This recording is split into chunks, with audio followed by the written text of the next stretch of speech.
자, 오늘 시험 본 문제들 중에서 새롭게 들어간 문제들이나 여러분들이 처음 보는 문제들은 2024 올해 6월 평가원 중에서 여러분들 딱 시험 범위에 해당하는 문제들이에요. 이렇게 5문제 있는데 16번, 18번은 너무 쉬우니까 10번이랑 16번, 25번 이렇게 딱 3개만 해볼게.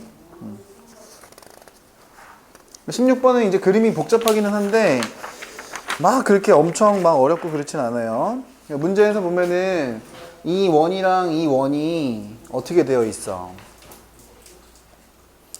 1대2 내분점이니까 왜 저번에 반지름을 알려준 거지? 그러니까 편안하게 이제 사인 법칙을 좀 써셔야 돼요. 그래서 이쪽에서 사인 법칙을 쓰면은 그냥 이렇게 할게.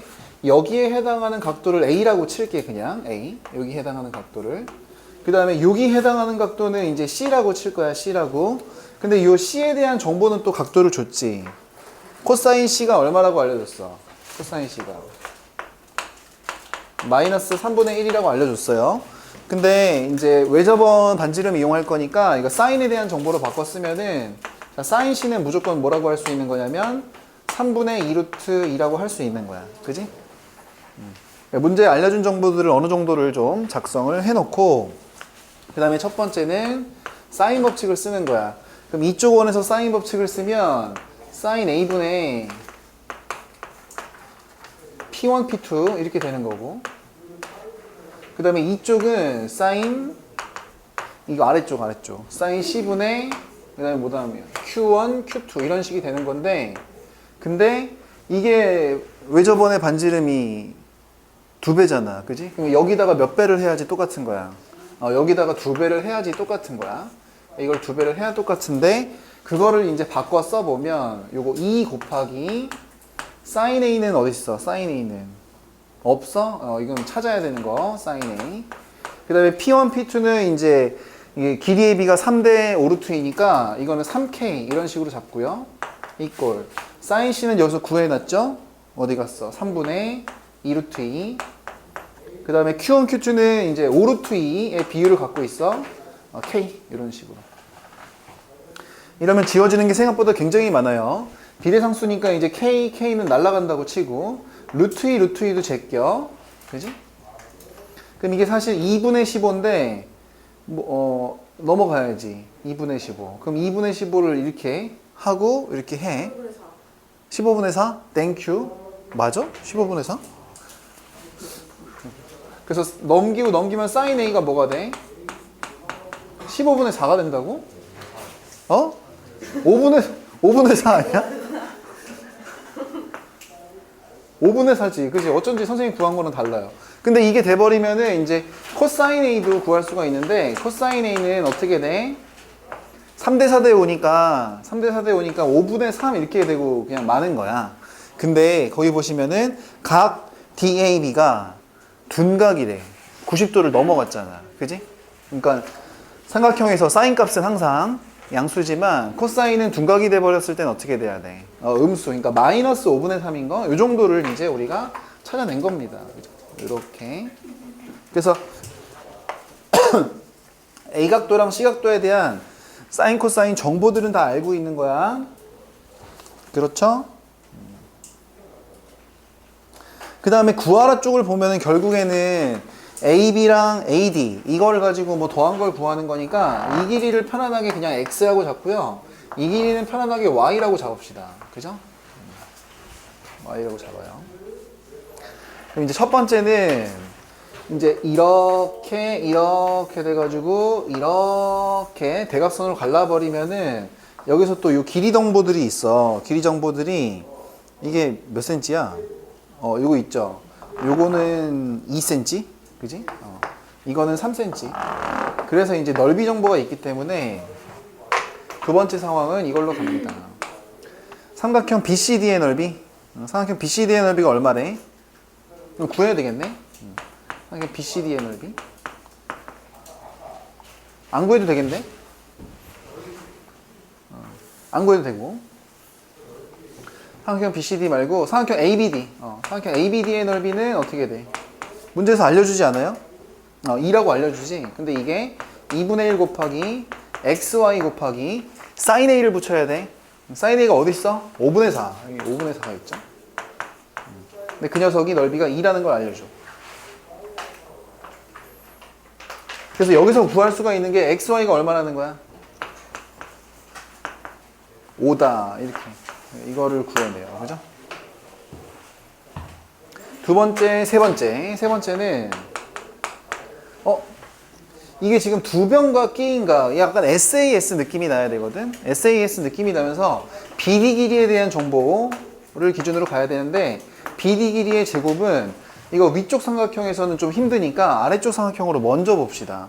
그러면은 2, 3에 이게 C가 있으니까, C각도. 2제곱 더하기 3의 제곱에다가 마이너스 2 곱하기 2 곱하기 3에다가 코사인 C를 붙여야 돼요. 근데 코사인 C가 얼마였어? 마이너스 3분의 1 이렇게 되는 거야. 그지? 그래서 3도 제끼고 이게 마이너스 플러스로 다 바꾸면은 13에서 4를 더하니까 얼마가 돼야 돼? 이게 17이 돼야 됩니다. 위쪽 삼각형에서 그런데 BD의 제곱은 x랑 y 가지고 노는 거니까 x제곱 더하기 y제곱 마이너스 2 곱하기 xy에다가 뭘 붙여야 돼? 사인 a를 붙여야 돼요. 사인 a. 여기 있지? 그러니까 5분의 4를 붙이는 거야. 근데 위에서 xy가 얼마인 걸 알고 있으니까 5인 걸 알고 있으니까 5를 제껴요. 그죠? 그래서 이게 x제곱 더하기 y제곱 마이너스 8이 17인 걸 알고 있는 거야. 그럼 8을 넘어가면 어떻게 돼? x제곱 더하기 y제곱이 얼마야? 25. 뭐 이런 거야. 그지? 그래서 두 번째랑 세 번째에서 합과 제곱의 합에 대한 정보를 건져내면 구하라가 뭐가 돼? AB 더하기 AD니까 구하라가? 그치. X 더하기 Y. 이 녀석을 구하라 문제로 바뀌는 거야. 그러니까 마지막 순간에 곱셈 법칙 인수분해 쓰는 건데 자연스럽지? 이렇게 해서 가는 거야. 아무튼 여기에서 이제 정보들을 보면 뭐 계산 과정은 좀 길긴 하지만 써먹는 건 뭐 주어진 정보를 열심히 이용하는 거야. 모두 써야 돼. 사인 법칙 써야지. 넓이 공식 써야지. 코사인 법칙도 써야지. 마지막에 곱셈 법칙 인수분해도 써야지. 그지? 그래서 막 특별히 의미가 있는 문제다 이런 건 아니지만 우리가 알고 있는 도형에 관한 여러 가지 정보와 공식들을 다 써야 된다는 얘기야. 그지? 물론 구조적으로만 보면 이 마지막 계산을 할 때 어떤 정보를 사용해야 되냐면 두 변과 끼인가 SAS가 있으면 넓이 공식도 써야 되고 코사인 법칙도 써야 된다. 이런 것들. 그래서 막 의미가 있는 문제는 아니지만 이게 실제 평가원에서는 13번 문제로 나왔었거든요. 그죠? 13번 문제면 요거 맞춰야지 2등급, 3등급, 1등급까지 나온다는 얘기입니다. 이게 맞춰줘야 되는 문제 중에 하나야. 그 다음에 이제 16번이 좀 재밌는데 16번은 이런 거 가지고 문제 내는 거 중에는 이제 그렇게 어렵진 않은 문제들밖에 없었는데 요거는 조금 재미가 있죠. 그죠? 그래서 A2는 마이너스 4고 그 다음에 공차가 0이 아니래. 그지? 근데 여기도 이 표현이 똑같이 또 나왔다는 생각 들어요? 그쵸? 자, AN의 공차는 뭐야? D라고 잡을 거야. 그지? 근데 BN을 갖다가 뭐라고 잡아놨어? AN 플러스 1이라고 잡아놨어. 자꾸 나온다는 생각 들어? 벌써 오늘만 세 번째야. 그치? 야, 이거 어떻게 생긴 애야? 무슨 수열이야 이거? 등차 수열 2개 더했네. 그럼 1차식 2개 더했으니까 1차식이야. 이것도 등차 수열이고 그 다음에 이 녀석의 공차는 반드시 얼마가 돼야 돼? 2D가 돼야 된다는 얘기야. 여기는 1D, 여기는 2D. 그지? 이거 미리 알고 시작하는 거라고. 그쵸? 자, 그러면은 A집합은 여러분들한테는 A1, 2, 3, 4가 나와 있는데 A2가 지금 마이너스 4인 걸 알고 있으니까 A1은 마이너스 4, 마이너스 D. 그지? 마이너스 4. 그 다음에 마이너스 4뿔 D. 그 다음에 마이너스 4뿔 2D. 그 다음에 마이너스 4뿔 3D. 이렇게 생겨먹었다는 생각이 들 거예요. 그쵸? 그 다음에 B는 말이야. B집합은 거기 있는 대로 써보면은 이제 A, B1, 2, 3, 4, 5지만 1을 집어넣은 것부터 천천히 나열을 해보면 뭐 이렇게 돼가지고 뭐 있을 거야, 그지? 다시 써볼게, 근데. 자, A2가 뭐니? A2가 마이너스 4잖아. 그럼 A1 더하기 A2는 마이너스 4, 마이너스 4에서 뭘 한 번 더 빼면 돼? 공차를 한 번 더 빼면 되지. 그러니까 비집합을 다시 써보면 마이너스 4 두 개니까 마8, 마디. 이렇게 한 다음에 그 다음 거는 신경 쓸 필요도 없어요. 어차피 공차가 2D인 등차 수열이 되는 걸 알고 있으니까 마이너스 8 뿔D, 그다음에 마이너스 8 쌈D, 마8 플러스 5D, 마8 플러스 7D. 이렇게 간격이 두 칸씩 떨어진 녀석입니다. 그렇죠. 근데 여기서 아주 중요한 정보가 있어. A교집합 B가 원소의 개수가 3개래. 그러니까 이거랑 해서 공유하는 원소가 3개란 얘기야. 그치? 근데 이미 알고 있는 거라고. 이 녀석은 무조건 간격이 한 칸 차이들. 근데 이 녀석은 무조건 간격이 몇 칸 차이들? 2칸 차이들이야. 그러면 여기에서 어떤 세 마리가 공유되는지 모르겠으나 A집합에서는 그 세 마리가 누군지 확정되어 있는 거야. 누구야? 이거일 수밖에 없는 거야. 정해져 있는 거라고. 맞아? 근데 그 녀석이 여기 이미 간격이 2D씩인 걸 알고 있지?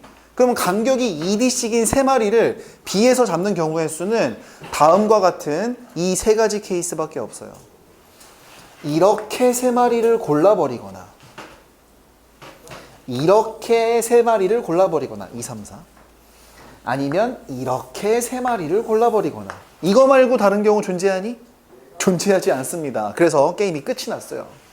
선생님은 이렇게 풀었다는 얘기야. 그래서 첫 번째는 요렇게가 같을 때는 첫 번째 라인이 똑같으면 될 거 아니야. 그럼 마이너스 4 마이너스 D가 마8 마디면 돼요. 근데 이래버리면 D가 뭐가 나와? 0이 나와? 근데 D가 0이 나오면 돼요? 안 돼요? 안 되죠. 공차가 0이 아닌 말이 있으니까 갖다 버리는 겁니다. 그렇죠? 자, 그럼 두 번째는 이거 두 번째 시작하는 이거 있지. 이거 물결 파트. 그러니까 마이너스 4D 마이너스 4가 마8 뿔D인 케이스예요. 자, 이래 버리면 D가 얼마란 얘기야? 넘기면? D가 2란 얘기야. 이거 하나 가능.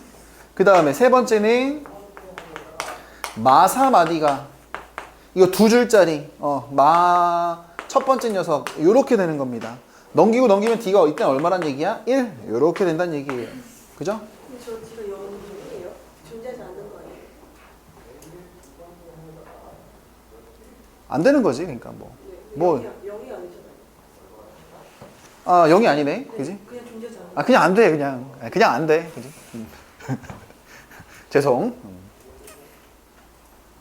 아무튼 공차가 1이고 2인 거 이거 두 개밖에 안 돼요.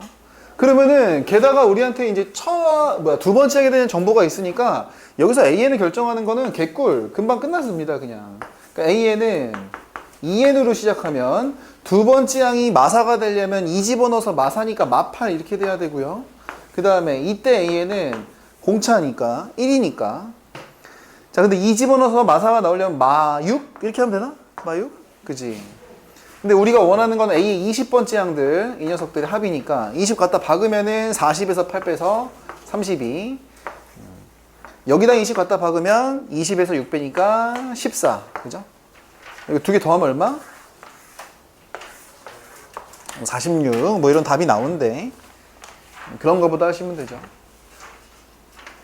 근데 왜 이런 거 있잖아. 다섯 수가 등차 수열을 이룰 때 숫자 세팅하는 방법.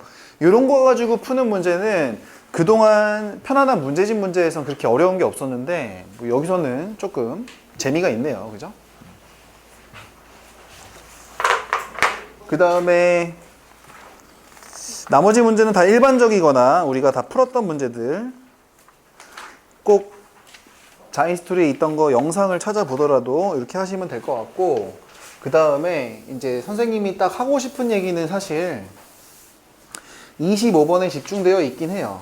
자, 우선 25번 문제, 마지막 문제를 찍어서 맞춘 사람도 있고 잘 풀어서 맞춘 사람도 있고 막 하긴 한데, 우선 이거는 올해 6월 평가원의 객관식 마지막 번호에 해당하는 15번 문제였습니다. 그러니까 이번 6월 평가원에서도 킬러 중에 하나였단 얘기야.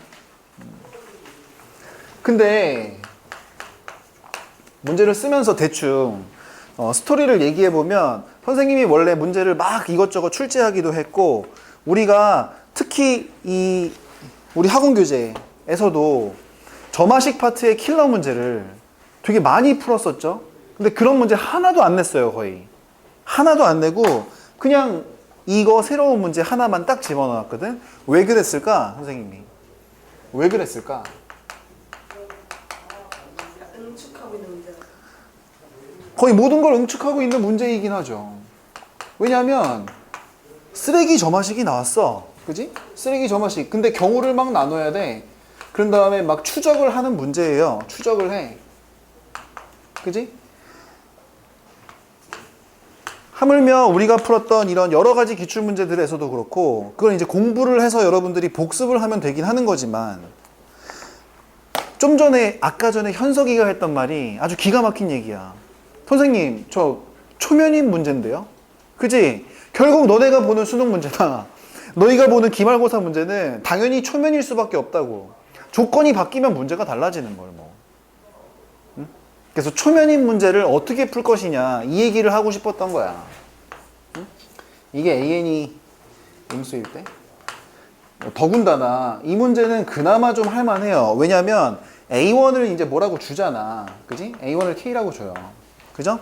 그 다음에 이제 A3, 4, 5, 6, A3, A4, A5, A6, 이 녀석이 고비 음수다 이렇게 되는 거니까, 우리가 그동안 풀었던 여러 가지 쓰레기 문제들에서는 거꾸로 가야 되는 역추적하는 문제도 있었지. 그나마 이거는 뭐야? 순방향이야. 그러면 좀 편한 거라고. 뿐만 아니라 무조건 이런 이상한 점화식 가지고 이거 일반항을 구할 수 있는 형태도 아니잖아. 조건에 따라서 막 경우가 갈리는 거 아니야. 그런 문제가 너네들이 보는 2주 후에 기말고사 시험에 무조건 나오는 거야. 이 점화식이 나온다는 얘기가 아니라 이런 스타일의 형태는 무조건 객관식 끄트머리 어딘가에 붙어 있을 거라고. 아니면 서술형 마지막에 붙어 있거나. 그지? 그냥 하는 거야, 그냥. 뭐 특별한 방법이 있느냐? 특별한 방법이 없다 이거야. 그지? 자, 근데 이걸 해보시면은 아마 K가 자연수란 얘기니까 A2로 넘어가려면 이쪽으로 들어가야 될 거예요. 그죠? 그럼 여기다가 이제 K 받고 1 받으니까 이렇게 받고 이렇게 하면은 A2가 아마 마이너스 2가 나올 거야. 그지? 그래서 그걸 또 갖다 집어넣으면 A3는 아마 이쪽에 집어넣어야 되니까 마이너스 2에, 그지? 4를 더하고 빼기 K니까 2 빼기 K가 나올 거예요. 그지? 근데 여기서부터 이제 부호를 조심해야 되니까 여기로부터 모든 상황이 펼쳐집니다. 자, 천천히 이렇게 가지치기 가야 되는데 A3가 지금 2 빼기 K야. 근데 K가 자연수니까 이 녀석이 양수가 되는 케이스는 어떤 케이스밖에 없어? 1밖에 없어. 그 다음에 2는 절대 안 돼. 왜냐면 3, 4, 5, 6 이거를 곱해가지고 음수가 된다는 얘기는 어떤 의미도 하나 포함하고 있는 거냐면 영인항이 존재하지 않는다는 것도 함축된 표현인 거야. 그지? 그러니까 천천히 가봅시다. 자, 이렇게 돼가지고 만약에 이때 K가 1이라고 쳐봐. 그럼 이제 A4 갑니다. A4는 이게 A3가 1이 됐으니까 1. 그 다음에 이게 양수니까 이쪽으로 집어넣어. 그러면 마이너스 얼마야? 6. 그 다음에 마이너스 1까지 해야 돼요. 그럼 마육이 되면서 음수입니다. 그럼 A5는 마이너스 6에서 음수 쪽이니까 위로 가서 플러스 얼마? 8 한 다음에 마이너스 1을 해야 돼요. 그럼 얼마야? 1이니까 양수 이렇게 됐어요. 그죠? 그 다음에 A6는 1. 그 다음에 아래쪽이죠? 마이너스 10. 마이너스 1이니까 이거 되게 음수야. 그지? 그러면은 뿔마야. 4개 곱한 게 음수가? 안 되지. 그러니까 K가 1인 케이스는 불가능한 거야. 그지? 근데 여기서 선생님이 하고 싶은 얘기는 K가 1일 때가 불가능하게 된 순간 2도 안 되고 이 이후부터 무조건 자연수 K가 3보다 더 크다는 얘기인데, 크가시란 얘기인데, 그 순간 이 녀석의 부호는 무조건 뭘로 결정되어 있는 거야? 음수로 결정되어 있는 거야. 그지? 그러니까 무조건 A3는 무조건 뭐야? 음수인 거야, 이거. 그지? 그러면 이제 A4로 갑시다. 밑으로 이렇게 내려가는 거예요. 살짝. 그럼 A4는 이게 음수니까 여기 또 위에다 넣어야 돼. 그지? 그래서 2-k에서 플러스 6을 하고 마이너스 k를 한 번 더 해야 돼요. 그러면은 8-2k야. 그지? 그럼 우선 여기가 우리가 생각해 볼 수 있는 게 k가 3인 케이스입니다. k가 3이면 아직까지는 A4는 양수인 상황이야. 그지? 그래서 A4는 뭐 8-2k가 양수다 이렇게 해놓고, 그러면 A5는 어떻게 돼야 돼? 아래쪽에 집어넣어야 되니까 3이잖아, 정대야. 3을 집어넣어야지. 그럼 이거 2잖아, 2. 그래서 양수고, 그 다음에 양수 2를 갖다가 집어넣으면 아래쪽에 집어넣어야 돼요. 2에서 마이너스 8, 마이너스 3까지 하니까 이게 얼마야? 마이너스 9인가? 이렇게 돼. 이게 음수. 그 다음에 A6는 위에다 집어넣어야 되겠죠? 마이너스 9에다가 플러스 10을 한 다음에 마3을 하니까 이게 또 음수야. 그지? 그럼 마뿔 마마야. 마뿔 마마 괜찮아, 안 괜찮아? 괜찮아. 오케이. K는 3 됐습니다. 그죠? 근데 이게 되고 나서 이쪽은 치워버렸잖아. 치워버리고 나면 K에다가 4를 집어넣어봐요. 가능 불가? 안 돼? 그럼 5 이상이지. 근데 5 이상이 되는 순간 이제부터는 얘는 무조건 또 뭐야? 플러스 마이너스. 이제부터 이게 무조건 마이너스라고. 그지? 그럼 이제부터는 이제 여기 A4는 무조건 음수란 얘기야. 이렇게 가야 돼요. 그러면 여기서 또 가지치기 옵니다. 살짝 내려와요. 그럼 A5는 8-2K 그대로 쓰고, 이게 음수인 상황이니까 위쪽에다 집어넣어서 플러스 얼마야? 4를 집어넣으니까 8. 마이너스 K 이렇게 돼요. 그래서 이제 16-3K가 되는데, 경계가 5하고 6에 걸려있다는 생각은 들 겁니다. 이 상황에서 이제 K가 5일 때를 써봐요. 그럼 이때 A5는 1이라서 양수고, 그럼 A6는 또 아래쪽에 집어넣으니까 1-10, 마이너스 5 이렇게 돼서 이게 음수가 돼요. 그죠? 그럼 마마 뿔 마가 됩니다. K가 5인 거 가능 불가능? 가능. 이렇게 되는 거예요. 근데 그죠? 근데 이 상황을 치워버리고 나면 그 다음부터는 6 이상이란 얘기니까 이때부터 A5는 무조건 이 녀석이 또 뭐가 되는 거야? 음수가 돼야 되는 거야. 그지? 그러니까 이 이후부터는 이거 마마마란 얘기지. 그러면은 그 다음 마지막입니다. 이걸 가지고 A6를 예상할 때는 음수인 게 확실하니까 위에다 집어넣어. 그러니까 16-3K, 그 다음에 플러스 10을 하고요. 마이너스 K까지 해야 되는데 열심히 계산하면 아마 이게 26-4K가 돼야 돼. 근데 지금까지 이렇게 라인으로 밑으로 내려간 라인에서는 음이 돼야 되기 때문에 마지막 A6는 반드시 뭘로? 양수로 마무리를 지어야 됩니다. 그럼 이게 K값의 범위가 아마 이렇게 돼서 6.5인가? 이렇게 될 거야. 이때 가능한 K값은 누구밖에 없다? 6밖에 없다. 그래서 종결입니다. K는 6인 거. 이렇게. 끝! 그래서 3, 5, 6 세 개를 더하면 13과 이런 답이 나오게 돼요. 답은 하나도 중요한 것도 아니고 내가 하고 싶은 얘기는 이거야. 현석이가 얘기했던 처음 맞닥뜨리는 문제, 아니면 처음 맞닥뜨린 점화식은 아니지만 조건이 바뀌어서 처음 보는 거나 다름없는 객관식 마지막이나 서술형 마지막에 이상한 점화식, 여러 가지 형태가 있는데 역추적하는 문제 쓰레기 같았고 순방향 추적이 그나마 쉬운 건데 그 중에서도 좀 쉬운 거 아니냐라는 거지. 그러니까 이거를 시험 시간 내에 해내셔야 됩니다. 어쩔 수 없죠. 그죠? 나머지는 어떻게 해서든 찾아서 채워 오셔야 됩니다. 고생했다.